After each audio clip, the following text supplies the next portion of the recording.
The Ballad of Louie Allen. Written by Chris Allen. This is a tale as old as time, with many songs and folk tales similar over the years.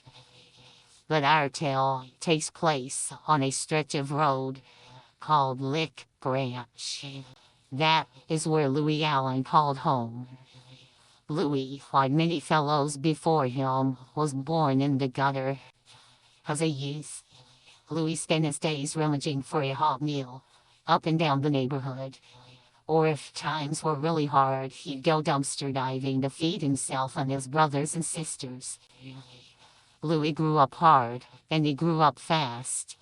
And before he knew it, he fell in with a rough crowd, fighting and being handy with the ladies.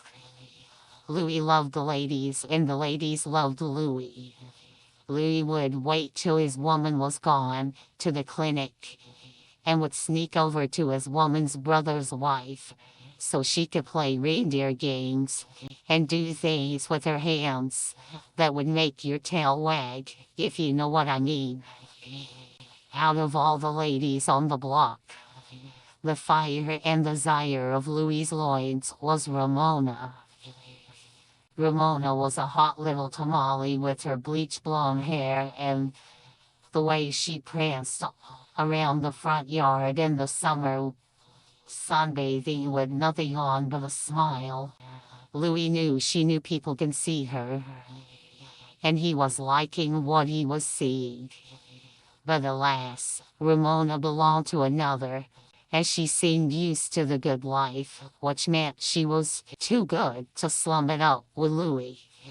Louie had an on and off again girlfriend named Paula.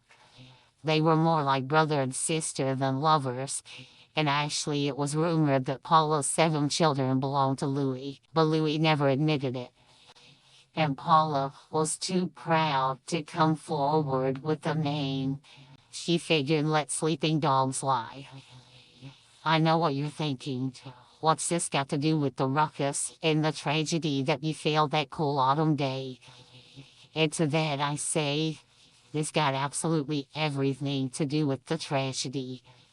Louie spent all summer long prancing for Ramona's attention.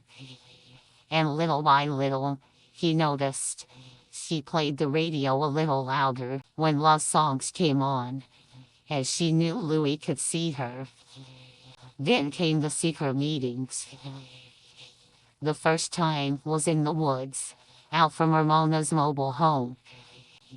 Everything was going fine until the infamous date. That's the subject of the story. Some neighbors say that Paula visited Ramona in private and warned her about how Louie would love her and leave her with half a dozen or more of his bastards. Then he would be on to the next broad. Ramona was furious, and she waited patiently for Louie to return to her in the night by the firelight. Louie came in, and Ramona flew mad. She was yelling and cursing Louie for being such a good lover, but also a low-down dirty dog. She even went for his neck. Ramona bit and lashed at Louie and was trying to scratch his eyes out. Louie only stopped the violence when he heard her neck snap and her body go limp.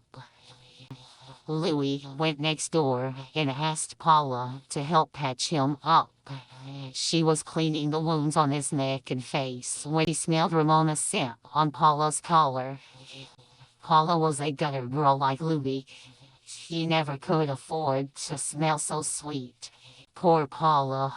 never saw the rage in Louie's eyes. Louie pinned Paula to the ground and dropped all the weight on Paula's throat until she quit gasping and lay there in an unnatural position.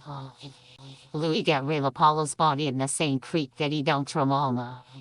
It was after midnight when Louie decided to just sleep on the cold stone porch of his woman's house.